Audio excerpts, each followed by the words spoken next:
que je dis toujours, c'est que la richesse d'un homme ne se mesure pas à son compte en banque, mais à sa personnalité, à ses réalisations, à son cœur. Pourquoi je ne travaille pas avec un entrepreneur général? Parce que j'estime que, et ça m'est déjà arrivé, et je me suis beaucoup fâché, mais vraiment beaucoup, et j'ai failli en venir aux mains. J'ai dit, je viens dans ton bureau, je vais tout casser. Et là, je me suis rendu compte, je dis, mais putain, je dis, tu vas te mettre dans des problèmes parce que, tu sais, c'est pas celui qui respecte pas son obligation sur le chantier, c'est celui qui rentre casser le bureau de quelqu'un qui est fautif. J'aimerais bien parler de travaux. Ouais. Je pense que c'est un sujet assez sensible sur le marché parce que beaucoup de mon entourage, indirect, disent, écoutez, on n'arrive pas à trouver des vrais professionnels sur le marché, mis à part mon entreprise, bien sûr, Ouais. ça va. Est-ce que tu peux dire pourquoi est-ce que c'est un marché compliqué, la rénovation? Pourquoi est-ce qu'il n'y a pas de vrais acteurs très forts, mis à part mon entreprise, bien sûr, Ouais. où l'offre soit professionnelle, rapide, et que les clients qui rénovent puissent avoir l'embarras du choix pour choisir le bon entrepreneur qui fasse les travaux dans les délais, dans les budgets, et ainsi de suite. Alors, je pense que le principal élément, c'est la pénurie de main-d'œuvre, déjà. Il ne faut pas l'oublier. Hein. Donc, être chef de son entreprise, c'est bien, mais après, il faut s'entourer d'éléments qui sont compétents. D'accord. Comment toi, tu gères ça? Pardon? Comment toi, tu gères ça dans ton entreprise qui rénove? Mais je passe beaucoup par des sous-traitants, moi. Enfin, des sous-traitants, des entrepreneurs, mais qui ont chacun leur spécificité. Donc, je ne travaille pas souvent avec des entrepreneurs, un entrepreneur général, ouais, exactement, parce que je n'ai pas envie de lui confier tous les postes. Pour plusieurs choses. C'est qu'à partir du moment où j'ai signé son devis et que je lui fais les premiers... Attention, il ne faut pas mal le prendre. Hein. C'est ma vision des choses qui est différente, au fait. Okay, parce qu'il y a des entrepreneurs qui sont très, très bons, mais à côté de ça, on en a certains qui sont moins bons. Okay, on est d'accord avec ça. Hein. Bah, c'est comme dans toutes les professions. Au contraire, c'est comme chez le médecin. Tu as des médecins qui sont bons, à côté de ça, tu as des médecins qui ne sont pas bons. Tout à fait. Tu peux poser à n'importe qui, un particulier qui a acheté une maison, et tu lui dis, est-ce que vous connaissez un très bon entrepreneur? La plupart des gens vont dire non. Parce que c'est un problème. Ouais. C'est un problème que moi j'ai vécu il y a 20 ans. C'est la raison pour laquelle j'ai créé mon entreprise. Ouais. D'accord. Et j'entends beaucoup aujourd'hui, voilà, il n'y a pas un seul acteur qui a le monopole du marché. Pas du tout. Où il y en a 3. De la rénovation, je parle. Tu n'as même pas de référence. Il n'y a pas de référence. Tu n'as pas genre comme une chaîne de restaurant ou une chaîne de Auto 5 ou d'entretien ou Midas. Alors ça, tu n'as pas une chaîne d'entrepreneurs. Ça, c'est si tu veux, c'est un objectif secondaire, c'est créer une sorte de sérieux sur le marché avec mon entreprise. Mais donc, voilà, là on évoque les sujets de ces difficultés. Bien sûr, c'est la main-d'œuvre qui est problématique. D'accord. Pourquoi est-ce qu'il n'y a pas un seul acteur qui devient très fort sur ce marché-là et qui commence à être sérieux, professionnel et qui fait les choses comme il faut? Moi, j'ai mes explications. Ok, c'est ça. J'allais dire que peut-être que c'est mieux de te poser la question à toi plutôt qu'à moi. Moi, je vais te donner. J'aimerais bien savoir comment toi tu gères l'aspect travaux dans tes chantiers. Écoute, l'aspect travaux, comment je la gère, c'est que j'ai des entrepreneurs c'est des petites entreprises, qui ont chacun leur poste. C'était en général des entreprises qui travaillaient en sous-traitance pour des autres entrepreneurs, etc. Des gens que j'ai rencontrés au fur et à mesure, qui travaillent à leur compte, etc. Donc, ils ont chacun leur spécialité. Donc voilà, il y en a un qui va venir démolir et prendre des poubelles. Il y en a un autre qui va venir, qui va faire ses saignées, qui va faire toutes les installations sanitaires, etc. Chauffage, les tuyauteries, etc. Il y en a un autre qui va venir faire l'électricité. En général, ils font les deux. Plomberie, électricité, ils font ça ensemble, chauffage. Ensuite, j'amène une équipe de plafonneurs qui vont venir faire boucher tous les trous. C'est ça. Qui contrôle la qualité des travaux? Moi. C'est toi qui le fais? C'est moi qui le fais. Tu connais alors? Je m'y connais. J'ai dû, par la force des choses, quand j'ai fait mon premier gros projet en 2014-2015, je t'ai dit, l'immeuble, c'était une ruine. Et j'ai tellement appris de choses, au fait, là-bas. Tellement. Mais je dormais quasi sur mon chantier. Parce que comme c'était mon premier chantier, j'avais peur qu'il ne se finisse pas, qu'il ne se réalise pas. Donc, je passais tous les jours. Et donc là, je parlais avec tous les corps de métier, tout le temps. Je suis quelqu'un de nature sociable, en fait. On ne m'envoie pas à la merde et je ne prends jamais les gens de haut. Tu peux être au chômage, tu peux être un diplomate, tu peux être un employé, un cadre, un manager, un ouvrier. J'aurai toujours la même personnalité. Je ne te regarder ni de haut ni de bas, mais je ne te laisserai pas me regarder de haut non plus. Tu vois?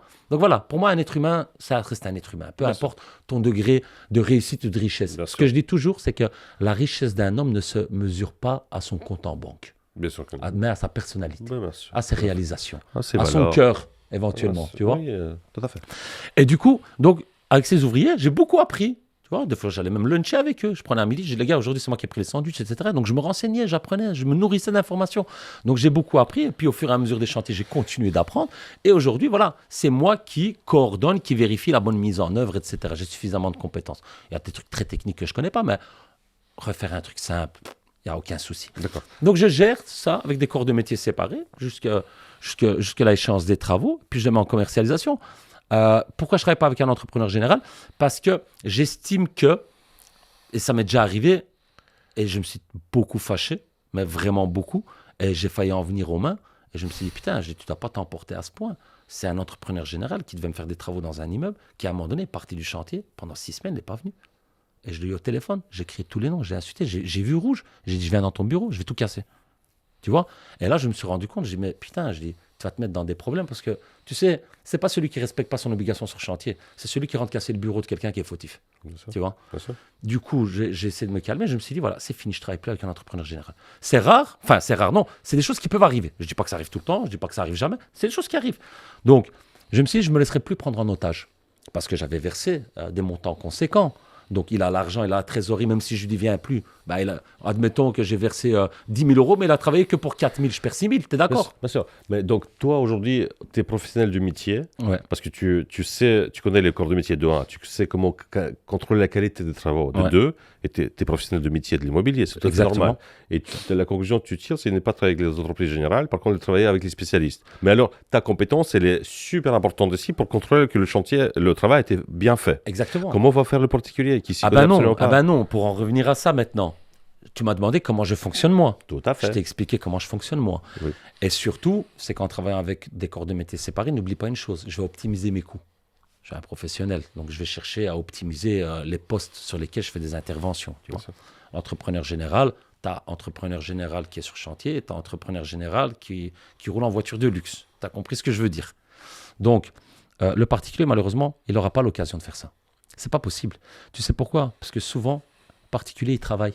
Il a déjà un travail, soit un couple ou quelqu'un tout seul, etc. Donc lui, il n'a pas le temps de venir s'amuser à contrôler, à contacter d'abord l'architecte, d'abord l'électricien, et puis le plombier, et puis vérifier les mises en œuvre, savoir. Il ne sait même pas à quel moment qui intervient, déjà. Tu vois? Super important. Ben oui, c'est ça exactement. Du coup, non. Et d'ailleurs, je ne les conseille même pas de s'aventurer là-dedans. Parce que c'est compliqué, c'est pas évident en fait. Hein. Ça demande voilà, une organisation sans faille. Bien sûr. Si je peux y revenir, c'est que moi, avec mon expérience et le recul que j'ai du domaine de la rénovation, c'est que dans un projet tel qu'un projet de rénovation, c'est important la communication entre les corps de métier. D'accord. C'est important la connaissance. Le secteur de la rénovation, c'est un des secteurs le plus compliqué qui existe dans le domaine entrepreneurial d'une manière générale. Ouais. D'accord. C'est parce que l'entrepreneur général, non seulement il vend du service, mais il vend aussi des matériaux. Il est dépendant des fournisseurs, il est dépendant des architectes, il est dépendant des ingénieurs de stabilité, il est dépendant de plein de paramètres, de choix de couleur du client. Et donc, la logistique à mettre en place, c'est très compliqué. D'une part. Et donc, effectivement, lorsque toi, tu rénoves tes appartements, le gestionnaire du chantier, la tête, le cerveau du chantier, c'est toi, parce que tu as les connaissances. Mais en particulier, effectivement, il doit faire appel à un gestionnaire. Il doit faire appel à une entreprise générale du bâtiment.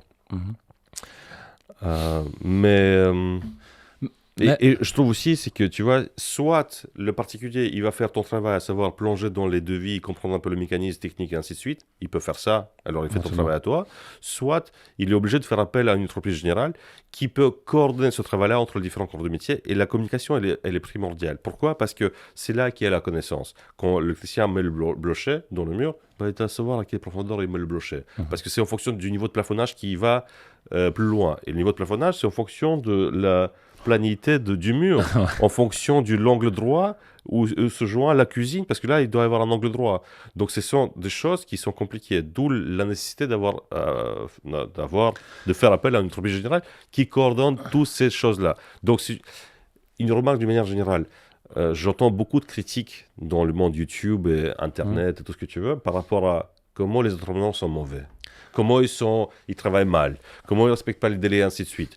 Mais à aucun moment, moi, j'étais invité par qui que ce soit pour le positif, pour expliquer les problèmes que nous avons et les solutions que je propose à toutes ces problématiques-là et comment chercher et trouver la bonne entreprise générale et comment poser les bonnes questions sur cette entreprise, comment elle est gérée de l'intérieur pour s'assurer qu'elle va bien faire le travail et qu'il va aller jusqu'au bout du chantier dans le budget respecté.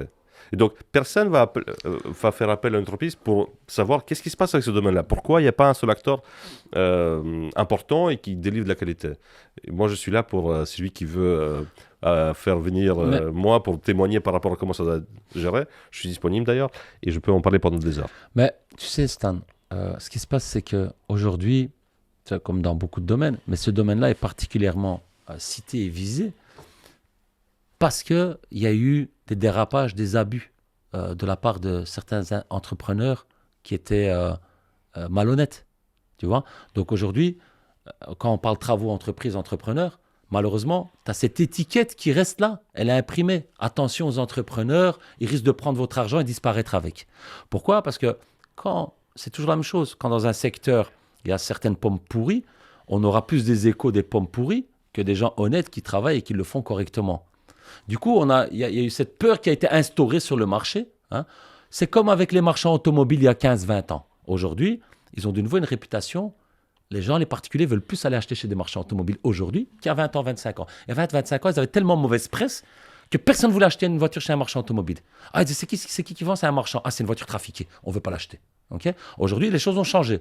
Ils ont fait, je pense que c'est la fédération, je ne sais pas comment elle s'appelle, automobile, etc., qu'ils ont fait un long travail, c'est un long parcours.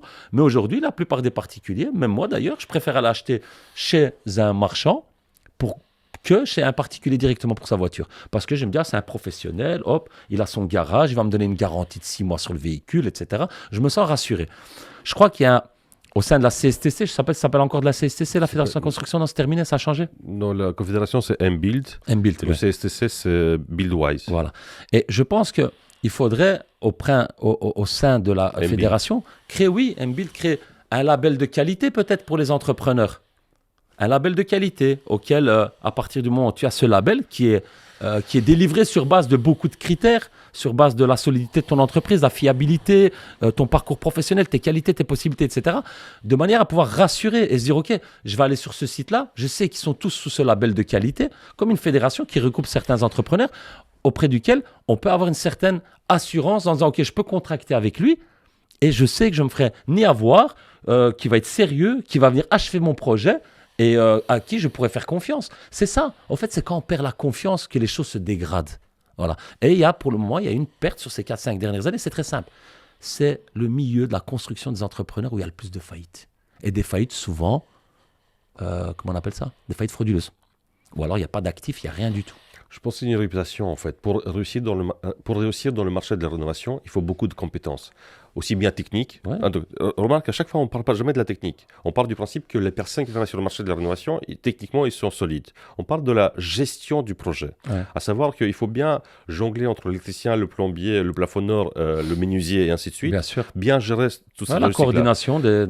Mis à part ça, il faut aussi gérer les demandes des clients, ça va de soi. Parce que parfois, ils veulent bouger une prise. Bouger une prise, si on a convenu que la prise doit être là, et si on a envie de la bouger, ce n'est pas un souci, madame. Par contre, je veux dire, je dois tirer un nouveau câble, je dois faire une nouvelle signée, je dois retirer la prise et la jeter parce qu'il n'est plus d'actualité, le brochet est déjà scellé à l'intérieur. Tout ça, c'est des coûts supplémentaires. Et la négociation s'installe là avec les clients en disant, c'est que bouger de 5 cm. Écoutez, 5 cm, j'ai déjà coupé les câbles, j'ai installé mon brochet et ma prise.